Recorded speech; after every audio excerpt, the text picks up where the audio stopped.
मेरे प्यारे विद्यार्थियों, आप सभी को आईसीएसई बोर्ड परीक्षा की हार्दिक शुभकामनाएं। कल ही आपको इंग्लिश लैंग्वेज पेपर 1 जो है लिखना है, यानी कल से आपकी परीक्षा शुरू है। एक बार फिर आपको परीक्षा की हार्दिक शुभकामनाएं। और मैं आपको कुछ महत्वपूर्ण टिप्स आइडिया बता दूं, हो सके आपके किसी ना किसी काम आ जाए, आपके कुछ मार्क्स बढ़ जाएं, आप भूले हो याद हो जाए। ध्यान दीजिए, आप परीक्षा सेंटर पर, आपके एग्जाम सेंटर पर समय से पहले जाएं। आपकी परीक्षा शुरू होने वाली है 10:45 को, 11:15 बजे। आप 10 बजे तक आपके सेंटर पर जरूर पहुंच जाएं। अच्छा रहेगा, क्योंकि आपका मन घबराया नहीं रहेगा, आप हरी भरी नहीं रहेंगे। दूसरी बात यह है कि आपको जब कहा जाए, कि हम पहले दूसरी वीडियो में हमने बताए हैं, एक बार फिर मैं आपको वो बात बता देता हूं। आपसे जब कहा जाए तब उस समय, यानी जब आपको इनविजिलेटर और सुपरवाइजर जब आपको कहते हैं कि आप परीक्षा क्वेश्चन पेपर की सील ओपन कीजिए, अब तभी क्वेश्चन पेपर खोलिए और पढ़ना शुरू कीजिए। हर प्रश्न को आप ठीक से पढ़ लीजिए। फिर जब कहा जाए आपको लिखने के लिए, तो आप लिखना भी शुरू कर दीजिए। जिस प्रश्न का उत्तर आपको ठीक से आता है, सबसे पहले वही प्रश्न करें, उसी प्रश्न का उत्तर लिखें।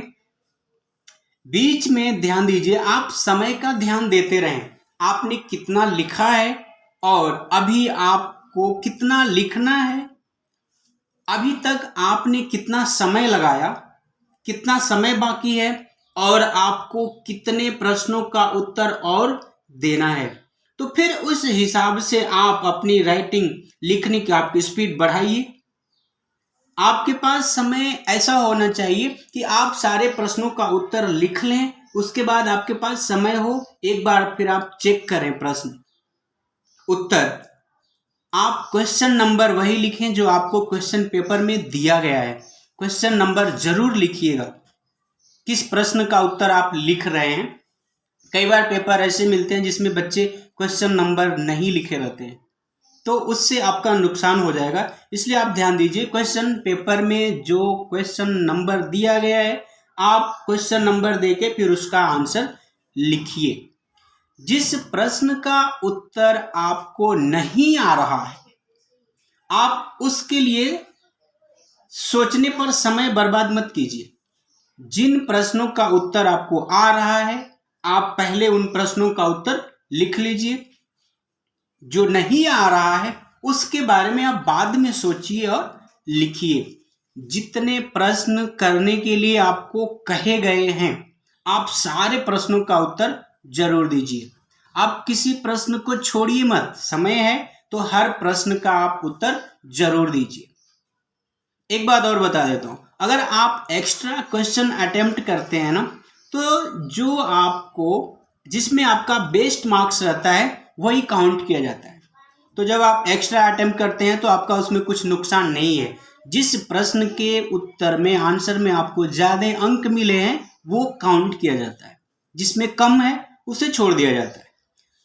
एक बात ध्यान रखिए, अगर आप कुछ लिखे रहेंगे पेपर में तो आपको मार्क्स जरूर मिलेगा। आप नहीं आ रहा यूं ही छोड़ देते हैं तो फिर आपको कुछ नहीं दिया जाएगा, क्योंकि किस बात के लिए आपको कुछ मार्क्स दिया जाए। आपका पेपर अगर सादा है, बिल्कुल ब्लैंक है, तो कोई मार्क्स नहीं देगा ना, आप खुद सोचिए। तो इस बात का आप बिल्कुल ध्यान रखिए कि आप जिसका उत्तर आपको बिल्कुल नहीं आ रहा, आप 0 हैं, सोच के कुछ जरूर लिखिए। लिखेंगे तो आपको कुछ मार्क्स जरूर मिलेगा। समय से जाइए।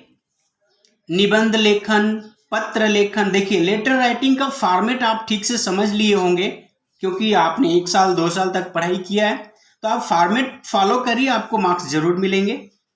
ऐसे राइटिंग में ना आप अच्छे शब्दों का प्रयोग कीजिए, आकर्षक शब्दों का प्रयोग कीजिए, आपको मार्क्स मिलेगा। मुहावरे, लोकोक्तियों का प्रयोग कीजिए। ऐसे राइटिंग में आपको पता ही है, 3 से 5 पैराग्राफ में भी लिखा जाता है, 3 में भी अगर करते हैं, लास्ट में ना आपको कंक्लूजन देना रहता है। आपको एक बात बता दूं, आप देख रहे हैं हिंदी क्लासेस पर उमेश सर। अगर आप हिंदी पढ़ते हैं ना तो आपके लिए तो ये बड़ी अच्छी बात है।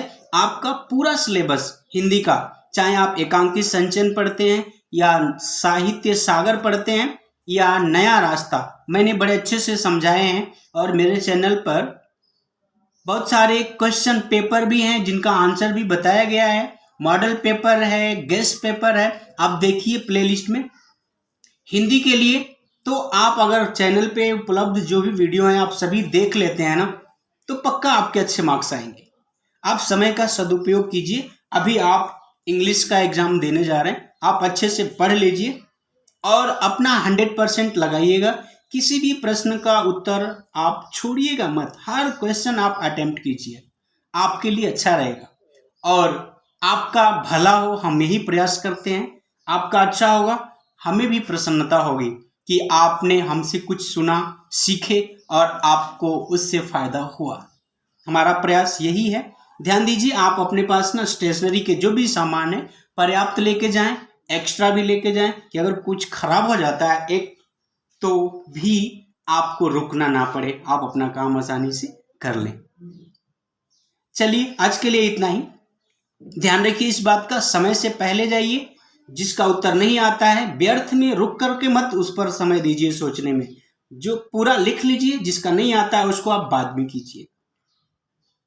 सामान्य व्याकरण, अंश इन पैसेज, ये बातें सारी प्रैक्टिस की होती हैं। आप उसमें अच्छे से पढ़िए।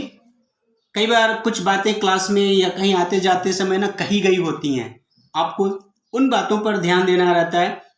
कुछ प्रश्नों का उत्तर जो पैराग्राफ में है ना, देखिए कई बार बच्चे कुछ स्पेलिंग मिस्टेक कर जाते हैं, जबकि वो स्पेलिंग क्वेश्चन पेपर में क्वेश्चन में दी गई होती है। तो आप एक बार वहां जरूर देख लीजिएगा, हो सके आपके पैराग्राफ में है, क्वेश्चन में है, तो कम से कम वो तो गलती नहीं होगा। और हर सब्जेक्ट में ऐसा होता है, तो ये बातें आप बिल्कुल ध्यान रखें। चलिए आपको फिर से एक बार ऑल द बेस्ट, परीक्षा की हार्दिक शुभकामनाएं। जय हिंद, जय हिंदी। मित्रों के साथ भी शेयर करें। चलिए धन्यवाद। जय हिंद, जय हिंदी।